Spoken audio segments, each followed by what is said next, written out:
We're going over the 10 most powerful commanders from Karlov Manor. I'm Mia, and I like sleeping in on rainy days. I'm Beezy. I love rainy days as well. We're the Nitpicking Nerds, sponsored by our favorite website, Card Kingdom. It's the way that you're going to go if you need to buy or sell cards. I don't understand why you would go anywhere else, honestly. We've tried some of the other sites. They're not up to snuff. We love Card Kingdom. That's where all of our prices are from on our most worth buying and such. That's where we love to buy and sell, and you should go check them out too and use our link in the description below. Let them know that we sent you. Also sponsored by Dragon Shield, because they quite frankly have what I would describe as the best sleeves in the multiverse. Good sleeves. And you can even save 5% on your order when you go to their website and use the code NERDS when you check out. Pretty sick deal. We're also sponsored by Moxfield. Somewhere in the video. You can't guess where it is. Absolutely. This is a very simple premise.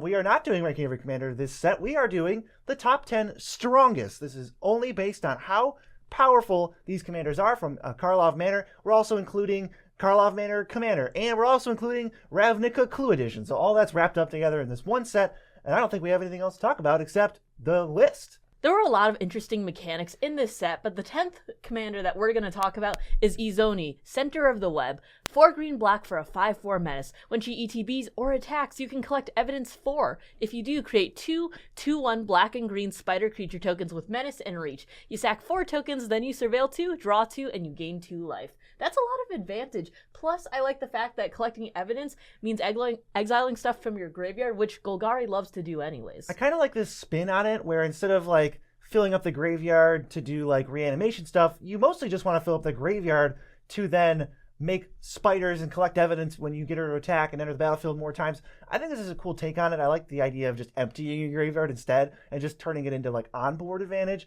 It's pretty decent. You get, let's see, when she enters, you get 5/4 of stats. Then you also get 4 extra power and 2 extra toughness. And then you get 3 total bodies, and it works again. And that last ability, not requiring any mana, so if you already have a bunch of tokens from like a spider spawning or Avenger of Zendikar or something, whether someone goes to wipe the board or you just want advantage, you just start sacrificing them like en masse to just draw a ton of cards. I love the fact that it isn't specifically creature tokens, it's just tokens in general. So if you have a bunch of clues or something, or that someone gave you or treasures, that could be really, really good. And then also, I do like the fact that you're gaining life instead of losing life when you draw cards. I know usually black, when you're drawing cards, you usually lose life, so this is an interesting spin on it. Yeah, I think all of the Karlov Manor commanders throughout all 3 of these like sets, they're really interesting. There's not a ton that stand out as like, oh, this is just generic good stuff. They all want you to do something pretty specific, and they've all got like a cool couple wrinkles where you go, oh, I could build it this way or this other way. So I love this list. This is a really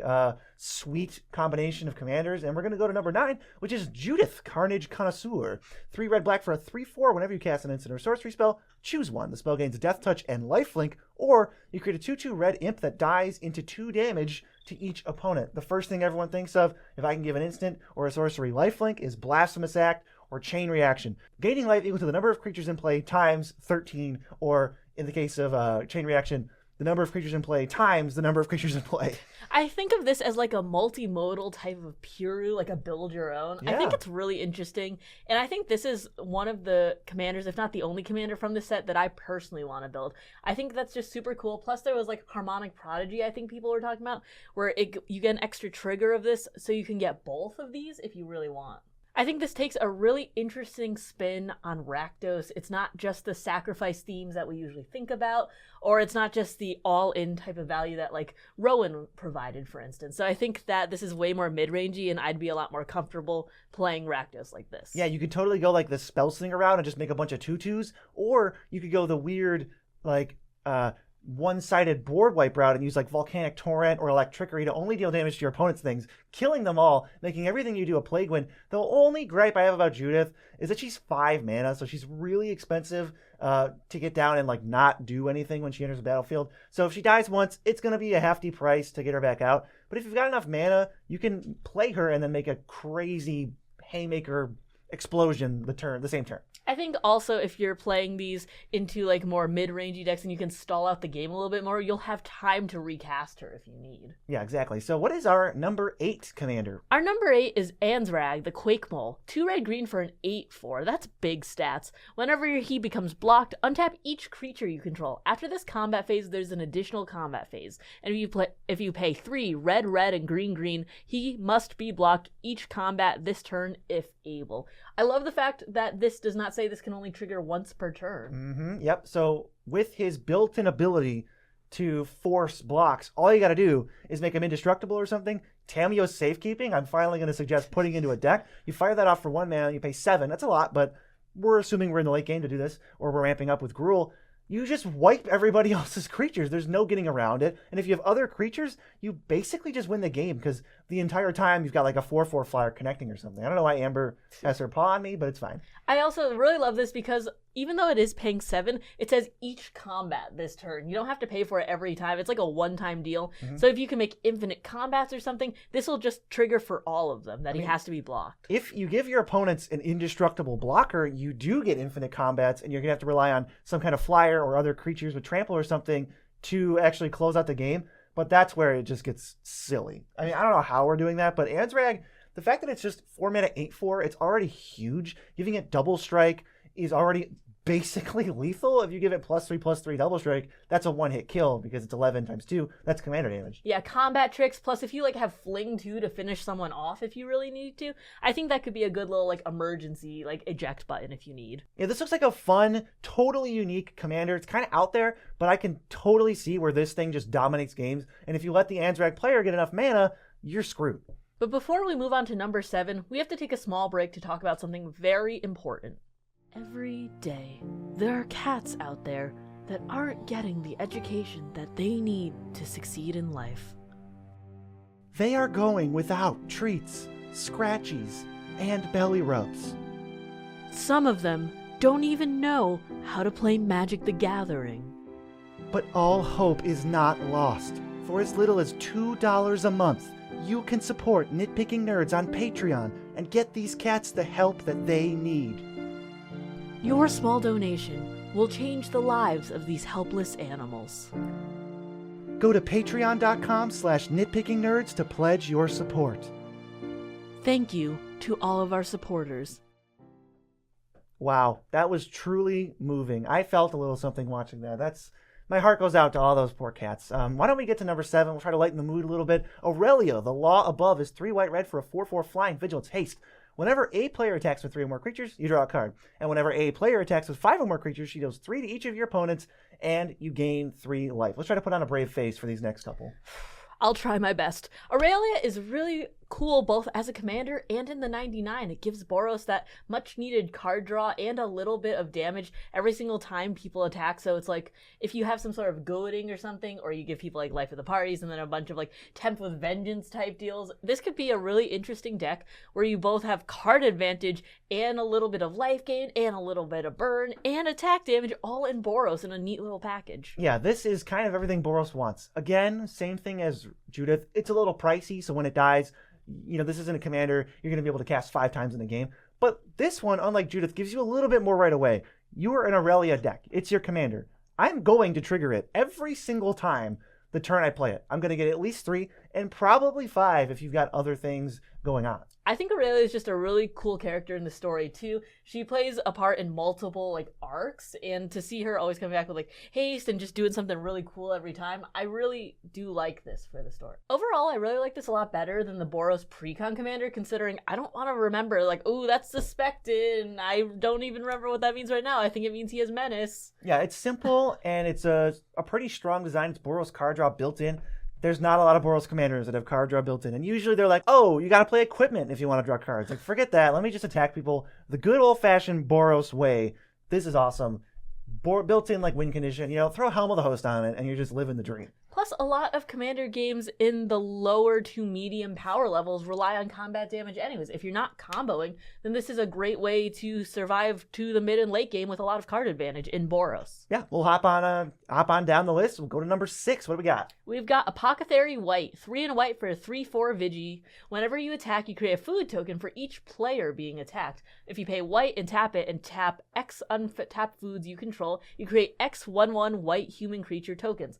You can make a lot of humans that way really, really fast. This card kind of just slaps. I don't know, if you glazed over the clue release and you don't care about it, at least pay attention to the commanders we're about to list from it, because they are pretty sick. This one is worded in like the best way. The card I think of every time that you want to curve into Apothecary White is you want to play Adeline on turn 3, then play Apothecary White on turn 4, attack, you'll get 1 token for each person. She sees all 3, you get 3 foods, then from there, you literally just leave her on defense and just leave 1 white mana aside, because that's all it takes. Even though you're tapping X foods, you only ever pay 1. So you just double the number of like humans you have every turn. Not necessarily double, but all your foods go into humans every turn. It's like pretty cool, like weird design. Kind of makes me think of like the Halo fountain and stuff like that, where you're just tapping and maybe you're untapping and you're just getting a ton of dudes. I like the fact also that it has vigilance, so if you do need to sneak in a third attack somewhere else and you only have like 2 humans for some reason, or something else where you can only attack 2 people, you can use her as a third attacker and then just also use her tap ability later. Yeah, that's a nice thing they put on the card. And I guess you could also go the life gain route if you want to gain a bunch of life off your foods. Maybe you got some Kark Clan Ironworks, you could go that route and forget the last mode. I just like this as a nice mono white, sort of aggressive, like I'll pressure your life total, and if you leave this out too long, I'm going to make a million dudes kind of commander. And then if your life total gets a little too low, you have the resources to bring it back up with the foods.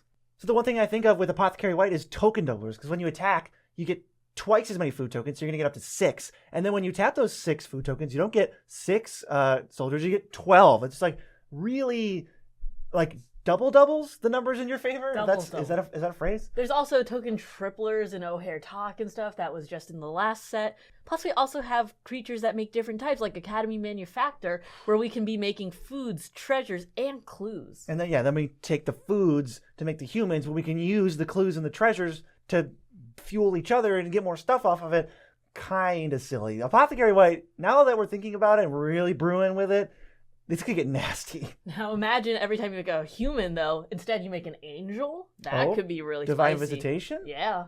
But that brings us halfway up the list. We got number 5 for most powerful commanders in the set. It's Delny, Streetwise Lookout. 2 and white for a 2/2. Creatures you control with power 2 or less can't be blocked by creatures with power 3 or greater. And if an ability of a creature you control with power 2 or less triggers, that ability triggers an additional time. I like this a lot. The first thing I think of is like Welcoming Vampire and that type of deal. Esper Sentinel, Mentor of the Meek, even. It could be really interesting, or you could do a bunch of white weaves with base power just like 2 or less, and then if you have something to pump them before damage is dealt, like a stapled on effect on a creature. Jazal Goldmane was what I thought of for that, because you attack, they have like evasion, then before damage you pump them. Yeah, you could get in a lot of damage pretty quickly. Yeah, Delny's a weird card. I read this wrong the first time. Don't do what I did. It doesn't copy activated abilities. So like if a creature was like, there's a 3-mana 1/1 Intrepid Hero. It taps to destroy a creature of power 4 or greater. That doesn't get copied because it's not a triggered ability. It's an activated ability. So just remember, you're talking like when this happens. So like Esper Sentinel will trigger twice and all that kind of thing. Those kind of things. I think there are still a fair amount of targets though where you can have powerful effects. Yeah, any enters the battlefield ability. Yeah, and then still have just like really good triggers to the point where you can build a pretty consistent Delny deck with the creatures that we have. Yeah, Delny's not the best 99 card, but I think as a commander it's kind of going to slap. Even something as simple as Soul Warden, you're now gaining double life whenever any creatures enter. Even if you're not life gain, that starts to be pretty silly. I'd have to kill one of those if I saw you doing that. This can come down as early as turn 2 also. So yeah, if you ramp into it. That's not bad, I'd say. I think Delny's pretty sweet. Definitely it's cool, little like isolated deck. Whenever they put this thing that is very specific is now doubled on a commander, it works well. So don't knock it if it ain't broken. You know what I'm saying? That is what they've always said. That's what they say. And they always say that Moxfield.com is the best place online to build a deck. Thank you, because that really covers up my embarrassing lack of knowledge on colloquialisms with the ad in the video that you weren't able to predict for the best website for building decks. They are great online. You can build all these commanders before they're actually released with Moxfield because they're in their database. Yeah, Moxfield's got everything. You go sort the cards the way you want. You tag the cards the way you want. You filter by price. You might even want to use the best website, Card Kingdom, on the other best website, Moxfield. I think at that point, we owe you a high five. And you can even buy the best sleeves, Dragon Shield, at the bottom from Moxfield. I mean, or this, us. This is too powerful. We've got quite the stew cooking, and I think you should go over there right after you're done with this video. But for now, there's a number 4. And what is it? The number 4 is Mastermind Plum. 2 and a black for a 2/2. When he attacks, exile up to 1 target card from a graveyard. If it's an artifact, you create a treasure token. Whenever you cast a spell, if mana from a treasure was spent to cast it, you draw a card and you lose 1 life. Having the card advantage stapled on is very nice, and then also having a little bit of graveyard hate, not bad, even though it is predictable because it is in the combat phase. Yeah, what I would expect you're doing is you're playing a bunch of Mishra's Baubles, Urza's Baubles, cheap nonsense to sacrifice to put in your own graveyard without really too much intent to bring them back. You're just going to use them as fodder for Mastermind Plum, get your treasures, and then now in your post-combat, when you have treasures, they're not tapped, they're just untapped, you get to draw some cards, cast all your little things. This could do a little bit of a Storm impression too, if you get enough treasures and you get Pitiless Plunderer going. Yeah, that could be really nice. I think there is a really cool treasure synergy. I think you have to keep in mind, though, that it's not optional to draw the card and lose the life. So if you're ticking down low on health and you rely too much on treasures in this type of deck, then you might tick down even lower because of that loss of life. That's a good note. And can you think of the card that I think of that I bet was the first thing a lot of people thought of, which is just the most obvious win condition in this deck ever? Revel in Riches? Who could, I wouldn't judge you for putting it in this deck. That's this deck is made for it. So the one thing holding you back might just be the lack of black treasure generation. There is a lot, but some of it's Shambling Ghast, Greedy Freebooter. These are not the best Magic cards, but you do get some bangers I think even Black Market Connections would be good in this deck. Deadly Dispute would also be good. The ones that are great help carry the ones that are subpar. I think so too. Are there any treasure doublers we might be able to slot into here? Not in mono black, but you can do the ones that trigger when things happen, like Pitiless Plunder, and you sack all your Shambling Ghast to just spew out a million treasures. I think we can make this work. I think this commander is going to slap. So we have it at number 4. I can't wait to play against it. Moving into the top 3 commanders from Karlov Manor. Number 3 is Mirko, Obsessive Theorist. 1 blue-black for a 1/3 flying vigilance. Whenever you surveil, put a +1 counter on him, and at the beginning of your end step, you can return target creature card with power less than Mirko's from your graveyard to the battlefield with a finality counter on it. We were digging deep into this in the pre-con video. I'll recommend it at the end of this video. Stick around for that. But what I thought was the coolest part of this that definitely translates into just building a regular Mirko deck with him as the commander is that clones are almost always 0/0s. So if you just entomb and tutor or just surveil them into your graveyard early, you play Mirko, and then right at the end step, as early as turn 3, this could easily happen on turn 3, you get a clone back as the best thing on the battlefield. I really like that. That's interesting. I want to see that in action. I think, that alone is enough to push this commander, because you could just throw 8 clones in a deck and you're living with that. And then you get the surveil synergies if you want. Maybe you have other ways to pump his power. Skull Clamp will do it, any kind of aura, that sort of thing, and just reanimate every single turn. And Mirko is really cheap. He's only 3 mana, so you can recast this at least twice a game. I like the fact that they're bringing back finality counters, but you're in blue, so you can afford some blink spells too. So when you blink them, there's no finality counter on them, so they'll come back as the normal creature itself. That's totally true, and that also works if you reanimate a clone early. There's not necessarily bangers in play, but when you get the clone out, now that opens up the door for a Ghostly Flicker or some other kind of blink thing to reset the clone is the new best thing in play. Mirko is awesome. I got my eyeball on this guy. He's really cool. I do already have a blue-black deck, but blue-black hasn't sparked interest for me in 15 years. So plus surveilling is pretty easy. I do like the idea around surveil decks that actually have more support to them because of the set. Yeah, Mirko's awesome. Fun, flavor, synergy, it's not a salty card. It's just great.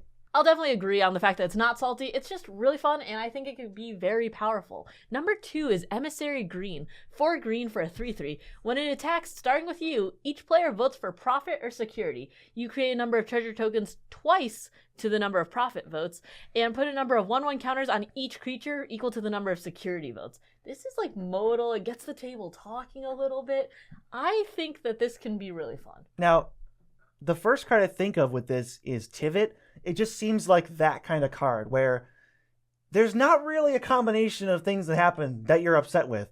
If your opponents don't want your creatures to grow, which is probably the case, then okay, I get 6 treasure tokens and a +1/+1 counter on my entire team just because this guy attacked. We're in green. We can ramp this out no problem. We're going to be able to recast it at least once or twice with enough ramp and the leftover treasures that he makes. The one thing you do is you just want to get this thing haste. And then I feel like you're in value city. This is so much value. And I do like the fact that they're giving voting stuff to, like, you know, like Esper gets a lot and that type of deal, but mono green voting, but also tying in treasures, which usually aren't mono green, and then counters, which if you want to build a more standard mono green deck, that's like, I like the fact that they're tying all of these together into like a neat little like package. Oh, you know what else you can do too? Since everybody votes, you can just attack one player and say it's in our best interest to kill this person, potentially getting yourself 3 counters on your whole team, and that one last player just goes, you gotta be kidding me, and then gives you 2 treasures.